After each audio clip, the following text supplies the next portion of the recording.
My country people everywhere don red again, everywhere don scatter again as Peter Obi, the presidential candidate of Labour Party, don come out come grant an interview. My people, no be small one. Wetin e talk for inside this video wey be so una wan watch so e go surprise una because e use the mouth take talk plenty things. Una know say since when e be say this election take dey ground, e never sit down like talk, but today e talk so many things with Aris News TV. So my people, make we watch this video together. But before we watch this video, if you dey meet us for the first time, make you not forget to like, share our videos, subscribe to this our YouTube channel where we dey talk about news and bring updates they come dey give now. They also dey still dey react to videos. So my people, make we watch this video together as the matter dey hot. Let's watch it. Election materials in line with the order of the Court of Appeal. The court in the ruling last Wednesday refused to grant a request by INEC seeking to vary the order of the court granting access to Mr. Peter Obi as well as the People's Democratic Party counterpart Atiku Abubakar to inspect the bimodal voter accreditation system BVAS and other election materials. Joining us now is Mr. Peter Obi, presidential candidate of the Labour Party in the February 25th election held in Nigeria. Good morning and welcome to the morning show. Thank you.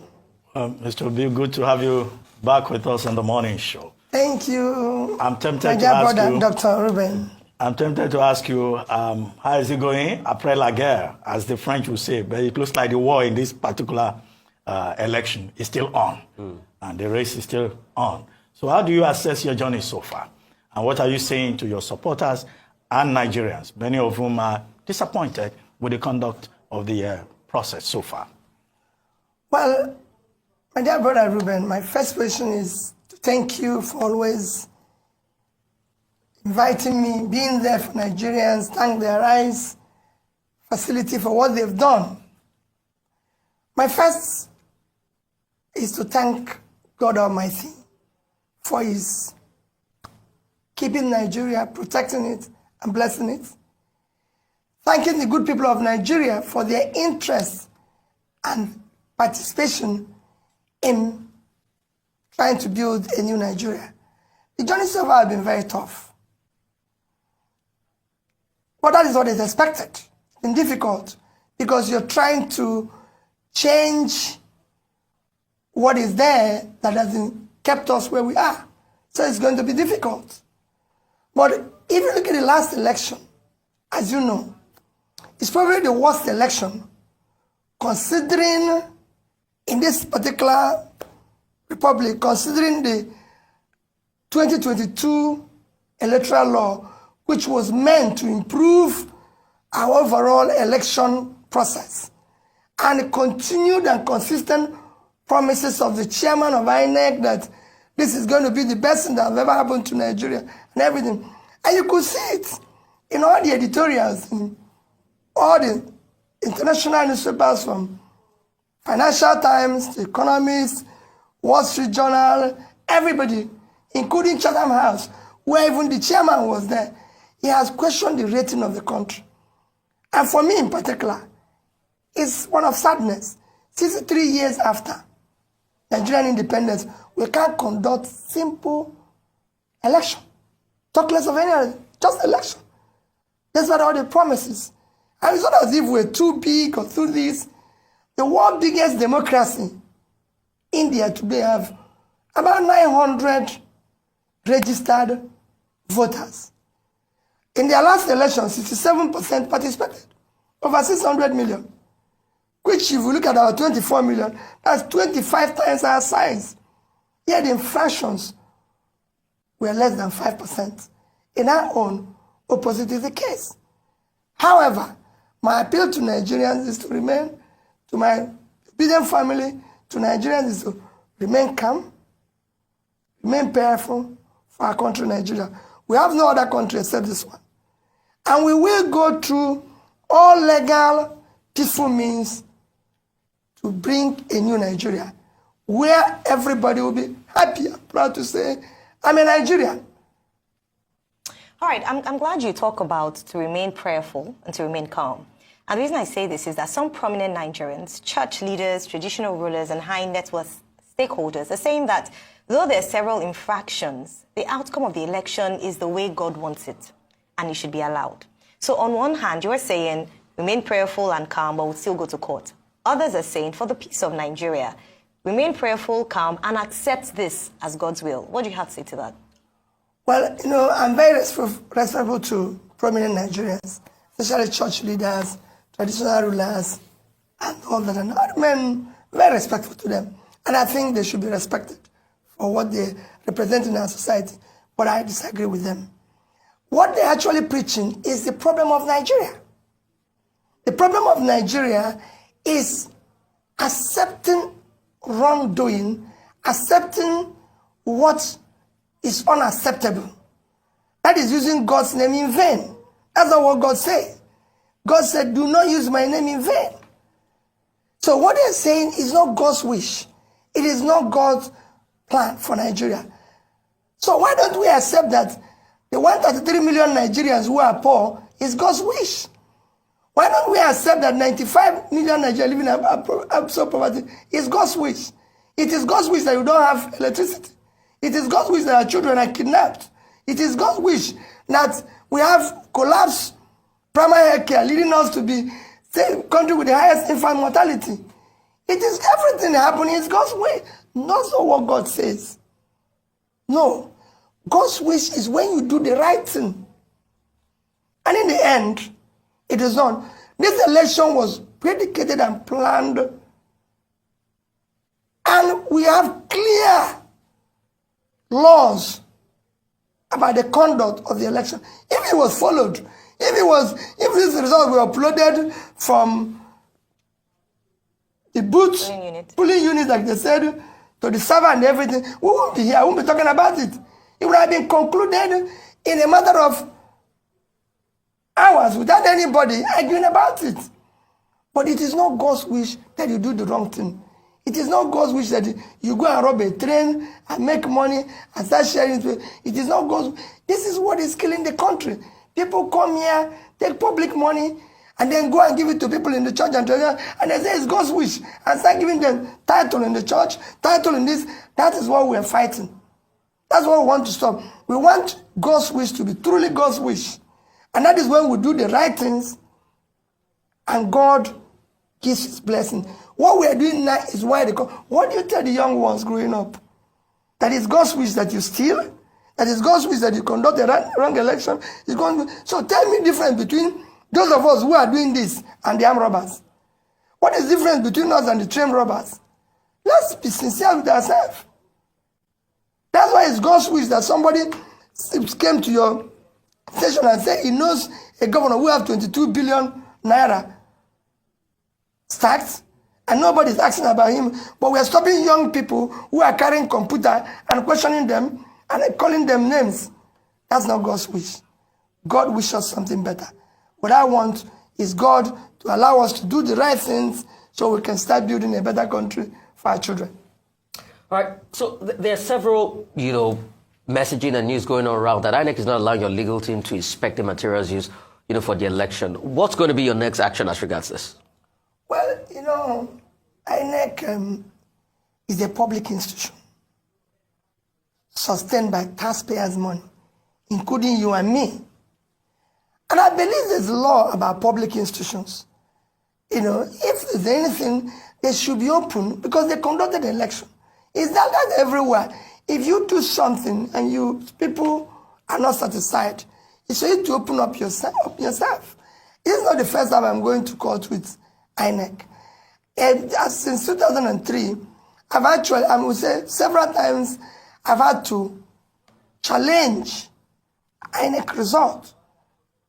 Remember that I'm the first governor in this country to come through the process of court by being in court for 3 years. Throughout the 3 years, I was in court with INEC giving me access to whatever materials they used to conduct the election. You've conducted the election, Rufai. You've announced or declared the winner. I'm only asking, can I have access to the documents and materials you used to arrive at that? I'm not asking you to change what you said. And remember, like I always say, people, I'm not challenging their declaration. Sorry, I'm not challenging who they declared. I'm not challenging whatever the outcome, I'm challenging the process, which they arrived at their declaration. And unless we do that, we're not going to stop the rascality we witnessed in that election. The process through which people come into office is, for me, I said it everywhere, is far more fundamental than what they do thereafter. There's a process of doing things. There's a process of arriving at any destination. If, like I said in my press conference, if you're going to answer His Excellency, the process of coming to that position must be excellent. If you're going to be a bishop, there's a process of being a bishop. Dr. Ruben is a doctor. Why didn't you call me a doctor? Don't I look like a doctor? You called him a doctor because he went and read PhD. Rufai might be awarded a doctor by university. So he's a doctor. But you can't just go on the street and say you're a doctor when you're not. So there must be a process, because even if it's going to be awarded, you must have done something that merited you to be awarded that. Or you must have, like Ruben, went and read PhD. Otherwise, we're all doctors. So a process is important. Right. So what would you be doing next, really, if they're not granting access to this? We'll follow the law. We'll go back to the court and say, what you granted, these people are not obeying. We're not going to be, for me, we'll do whatever is necessary within the law. Whatever we're going to do will be for the interest of the country. But they will give us access because they pronounce and declare somebody. So we must have access to the process they arrived at that. Since February 25, there have been reactions to your participation, to your role, to what you represent. Governor Nyesom Wike of Rivers State says you are the hero of the entire process. And what is his explanation? His explanation is that you stopped PDP from winning in the traditional places. And that for doing that, as far as he is concerned, and for making Southern presidency possible, you are his hero. Festus Keyamo, spokesperson of the APC, also waded into the matter and said, in fact, that you have served your purpose in this electoral process, that the purpose that you were to serve was to help make Asiwaju Bola Ahmed Tinubu president-elect. That's his own reading of it. He says, because without you stopping the PDP in their traditional states, Bola Tinubu will not have emerged as president-elect. Number 3, Reno Omokri, who is a spokesperson for the People's Democratic Party, says, well, APC may have rigged, but that Mr. Peter Obi was the perfect rigger in that election, and that you rigged in the Southeast, that he's surprised that a candidate will be reporting 97% of the votes from certain states of the Federation. Of course, Atiku Abubakar, presidential candidate of the PDP himself, had admitted that your leaving the PDP hurt his chances in that election. What do you say to these general comments on your presidential race? Well, Ruben, my first reaction generally is that I contested the election. I wasn't contesting it to help anybody to win. And I continue to say that even the declared winner did not win. You might have been declared by whatever means, but you've not won the election. Ruben, to win is to win the people. Democracy is government of the people, by the people, for the people. That means if you must win, you must win the people. But if you don't win the people, you've not won. And I can tell you, the last election, the declared person did not win. However, that is what we're challenging. The rascality is what we're challenging. On the various comments, let me use the issue of Reno Omokri. Ordinarily, I won't comment on anything because I only comment on or reply fellow presidential candidates, not their spokesperson, because they're not contesting. But since something that I have never participated or been part of was mentioned, I need to reply it. Ruben, I have never, and I will never, ask anybody to add one vote for me that doesn't rightfully belong to me. I've never paid anybody to rig election for me. Go all over Nigeria and ask anybody in INEC, the so-called EOs, President, Commissioner, everybody, whether any of them have met Peter Obi saying do this. Go and ask police, army, anybody. Never. They are referees. It is their job to do their job. I've never. This show where I got 97% is in Anambra State. Reno Mokri forgot that in 2019, go and check the records, where PDP had the highest vote was in Anambra State. When in 2019, when I was vice presidential candidate to Atiku, our vote in Anambra State was 95 point something, almost 96%. That's where PDP got the highest vote, because I was on that ballot. And they know me. Ruben, I live in Onitsha. If you want to know whether I get 95% in Anambra State, come and go to Anambra State with me. I don't need police. When I come out, you see the reaction of the people. In fact, I'm actually surprised I didn't get 100%. I'm telling you, because I don't know who will be voting against me in Anambra State. In the Southeast, it's a similar situation. People know me. People know what I stand for. People know I've kept to my promises. People know I've kept what I've said.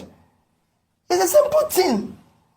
It's like people go about and say, oh, he got votes in Lagos because of the Igbos. Remember how many Igbos live in Lagos? I got more votes from indigenous in Lagos than those who are, you can call visitors. Are the Igbos in Nasarawa? Are the Igbos in Plateau? Are the Igbos in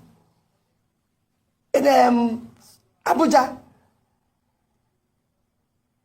In Rivers, where you know that the governor came out against me and everything, I said, if the real vote of Rivers were counted, Ruben, I won.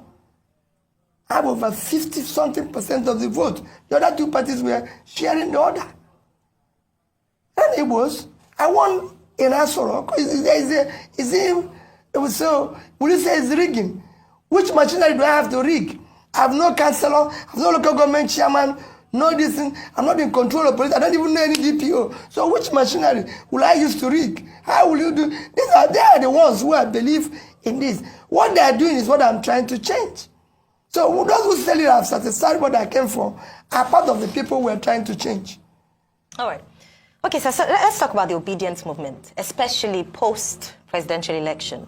Now, what some of your candidates under the Labour Party umbrella vying for governorship, of the role of governor, is coming under the umbrella of the obedient movement. And some people have said that, say what you may about the presidential elections, something has changed, something has happened, there's a force. And that was driven largely by the obedient movement. And so the question post-presidential elections is, how are you going to leverage that power, that force, so it's channeled to what you want, your beliefs, your ideals, your values? Because it's also very easy for such a force to be misdirected, because there's such momentum, passion behind that movement. How would you leverage that? Number one. Two, to channel it towards the governorship elections. We have Lagos GRV, we have Mr. Ken Pella, who came from Delta State, and a few other principles like that in other states. Then beyond that, on a lighter note, you're known for, you've just reconfigured the term beavers. So it's originally called Bimodal Voter Accreditation System, and you've now called it Best Values Acceptable to Society. Please, Basic values, acceptable to society. If you'd like to shed more light on that on a lighter note, it would be great. Well, let me start with the obedient movement. For us, because Nigerian politics have been largely transactional, when we were starting this, people didn't believe what we were trying to do. The consequence is that we didn't have candidates for governorship in most of the states. Because being a transitional thing, people who like to be where things are being shared. So nobody believes that a party without councillor, local government chairman, can come up and become something. So we didn't have, in most places, candidates. In few places, we were able to have candidates, some of which we have mentioned now, who are, I can say, are first-class candidates.